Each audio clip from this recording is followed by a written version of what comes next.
నిద్ర చేయలేదు ఫస్ట్ అంటే అక్కడక్కడ కనిపిస్తారు ఎంత కీళ్ళు అన్నట్టుగా. సో మనకు తెలుసుకొని వచ్చినాం కాబట్టి నిద్రపోవద్దు, అందరూ యాక్టివ్ ఉంటే తెలుసుకోవచ్చు. ఫస్ట్ వాళ్ళు ఎంతమంది ఫోన్ సైలెంట్లో పెట్టినా ఎక్కడిక్కడ సౌండ్ వచ్చింది ఇప్పటిదాకా. సో థ్యాంక్ యూ, అందరూ సైలెంట్లో పెట్టుకోండి. మనకు తెలుసుకొని వచ్చినాం కాబట్టి తెలుసుకుందాం. So good morning, good morning, గట్టిగా good morning, good morning. So thank you. నా పేరు స్వప్న రవీందర్, మాది జబ్బార్గూడ విలేజ్, కందుకూరు మండల్, రంగారెడ్డి డిస్ట్రిక్ట్. నేను ప్రజెంట్ పోలీస్ జాబ్ చేస్తాను. పోలీస్ జాబ్ చేసుకుంటూ నాకున్న టైంలోనే చేస్తున్నా సార్ ఈ బిజినెస్ని. సో ఆ విధంగా నాకు ఈ అవకాశం అనేది ఫస్ట్ మనకు జాబ్లో కానీ, ప్రైవేట్ జాబ్లో కానీ, పార్ట్ టైం జాబ్లో కానీ, గవర్నమెంట్ జాబ్లో అయినా కానీ, ఏ జాబ్లో అయినా కూడా మనతో పాటు ఎంతమందిని మనకు అవకాశం కల్పిస్తున్నాం, ఎంతమందికి మనం చేసే పని దగ్గర కానీ, జాబ్ దగ్గర కానీ ఎంతమందికి అవకాశం కల్పిస్తున్నాం సార్? అక్కడ అవకాశం ఉందా? సో ఇక్కడ ఎంతమందికైనా ఉంది.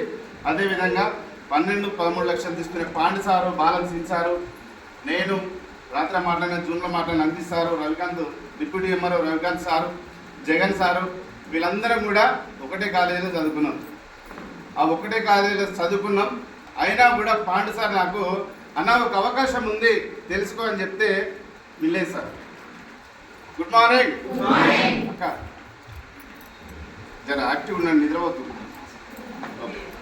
Good morning. సో 13 లక్షలు తీసుకునే పాండి సారు చెప్పినప్పుడు నేను నమ్మలేదు సార్. ఎందుకంటే నాకు ఒక జాబ్ ఉంది. ఏముంది సార్? నాకు ఒక జాబ్ ఉంది, అది కూడా పోలీస్ వ్యవస్థలో చేస్తున్నా. ఇవన్నీ చెప్తే జనాలు నమ్ముతారా అని ఒక డౌట్తోనే 1 సంవత్సరం పాటు టైం వేస్ట్ చేసుకున్నా సార్. ఇప్పుడు పాండి సార్కి ఎంత వస్తుంది? 14 lakhs వస్తుంది కదా. ఇప్పుడు నష్టపోయింది నేనా పాండి సారా? లేట్ ఎవరు చేసిర్రు? నేను కదా. ఎవరు లేట్ చేస్తే వాళ్ళే నష్టపోతారు ఇక్కడ. సో సార్ చెప్పగానే నేను బిలీవ్ చేస్తుంటే నాకు ఎంత వస్తుండే? అంత కాకపోయినా సగమని వస్తుండే కదా. సో అందుకనే దయచేసి ప్రతి ఒక్కరు కూడా టైం వేస్ట్ చేసుకోకండి. ఉన్న టైంను యూజ్ చేసుకుంటూ గట్టిగా పట్టుకొని ముందుకెళ్తే మనం ఈ బిజినెస్లో సక్సెస్ కాగలుగుతాం. సో ఆ విధంగా పాండి సార్ చెప్తే నమ్మలేదు. మళ్ళీ నాకు ఈ అవకాశం by great upline Chiranjeevi sir ద్వారా నాకు ఈ అవకాశం వచ్చింది సార్. సార్ కూడా ఆర్టీసీ గవర్నమెంట్ జాబ్ రిజైన్ చేసి చేస్తున్నాడు.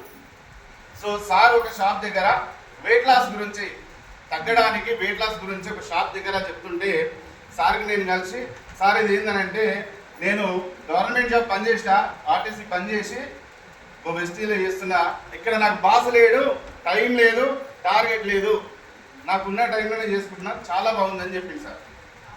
సో అక్కడ మనకు గవర్నమెంట్ జాబ్ పనిచేసినట్టు ఏమనిపిస్తుంది సార్? ఒక గవర్నమెంట్ జాబ్ రావాలంటే ఈజీగా వస్తుందా? కష్టపడితే వస్తుందా? ఈజీగానా కష్టమా? Good morning. ఎంతో కష్టపడితే కానీ గవర్నమెంట్ జాబ్ రాదు. ఏదైనా జాబ్ రావాలన్నా కూడా మనం గంటలు నిలబడి క్యూ కట్టి ఇంటర్వ్యూలు తీసుకుంటే వస్తుంది, అవునా కదా? ఊరికి ఏది రాదు. అటువంటి గవర్నమెంట్ జాబ్ను సార్ ఎందుకు పనిచేసిండు అని నాకు అనిపించి ఏం చేయాలి సార్ దీంట్లో అంటే ఒక మీటింగ్ రమ్మన్నాడు సార్. ఎక్కడికి? ఒక మీటింగ్ రమ్మన్నాడు. ఇటువంటి మీటింగే ఎంజాల్లో జరుగుతుంది.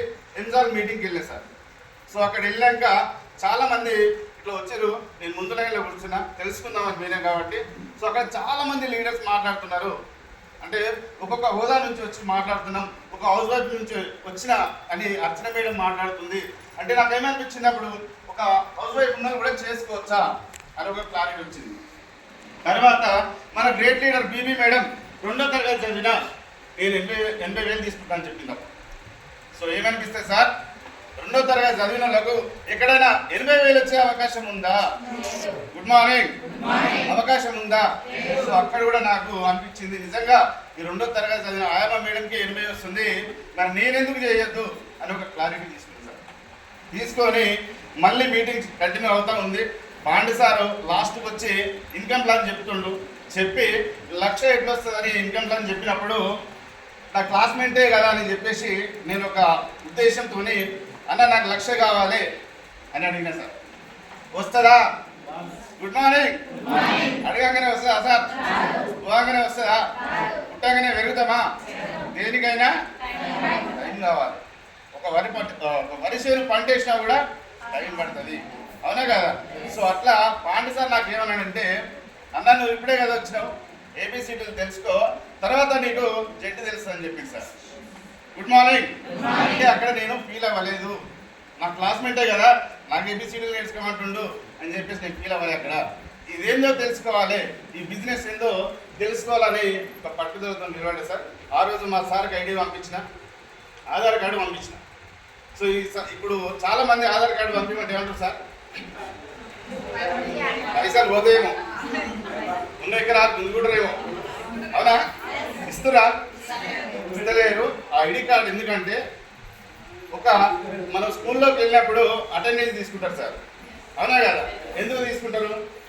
క్లాస్లో ఎంతమంది అని తెలవడానికి, అవునా కదా?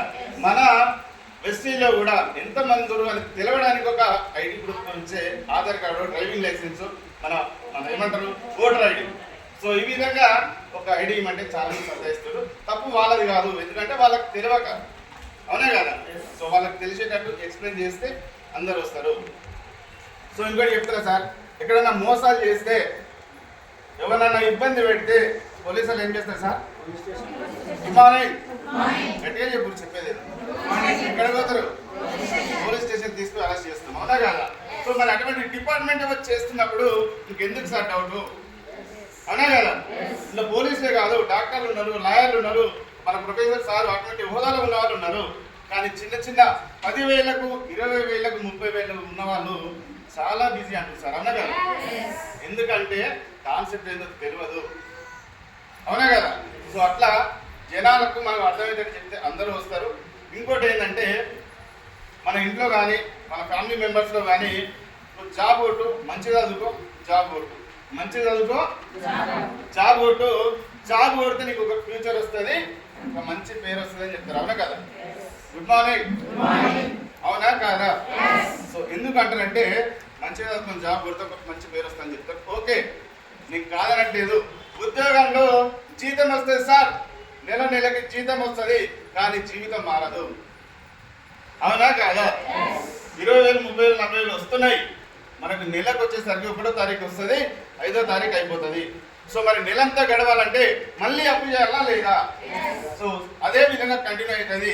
జీతం వస్తుంది, నేను ఉద్యోగాన్ని తప్పు పడతలేను, ఉద్యోగంలో జీతం మారదని చెప్తున్నా. అక్కడ జీతం వస్తుంది, జీవితం మారదు. Good morning. సో అదేవిధంగా ఇక్కడ జాబ్ కొడితే మంచి పేరు వస్తుందని చెప్తారు కదా. వెస్టీజ్లో నువ్వు 1 లక్ష కొడితే మన దేశంతో పాటుగా సార్ 10 దేశాలలో పేరు వస్తుంది సార్. సో అట్లా నేను రీజనరేషన్ కరెక్ట్గా ఇచ్చిన 3 తరాల ఇన్కమ్ గురించి. సో మనం చేసే జాబ్లో కానీ పనిలో కానీ ఎక్కడన్నా 3 తరాలు ఉందా సార్? ఉందా? లేదు సార్, ఎక్కడ కూడా ఈ అవకాశం లేదు. మనకు వెస్టీజ్లో 3 తరాల ఇన్కమ్ ఉంది. ఇప్పుడు నేనున్నా సార్, నాకేమైనా అయినా మా భార్యకు వస్తుంది, మా భార్యకి ఏమైనా అయినా మా పిల్లలకు వస్తుంది సార్. బయట ఉందో ఈ అవకాశము? బయట ఎక్కడ లేదు, వెస్టీజ్లో ఉంది సార్. మనతో పాటు కొంతమంది, కొన్ని వేల మందికి ఇక్కడ జీవితాన్ని ఇవ్వచ్చు, ఆరోగ్యాన్ని ఇవ్వచ్చు, ఆదాయాన్ని ఇవ్వచ్చు సార్, అవునా కదా? సో ఆ విధంగా నేను రన్ చేస్తున్నా సార్. నా ఫస్ట్ ఇన్కమ్ 107 రూపాయలు, హైయెస్ట్ ఇన్కమ్ 35,000 తీసుకున్నా సార్. 1,00,000 రూపాయలు తీసుకోవాలని డిసెంబర్ గోల్ పెట్టుకుని వర్క్ చేస్తున్నా. Thank you.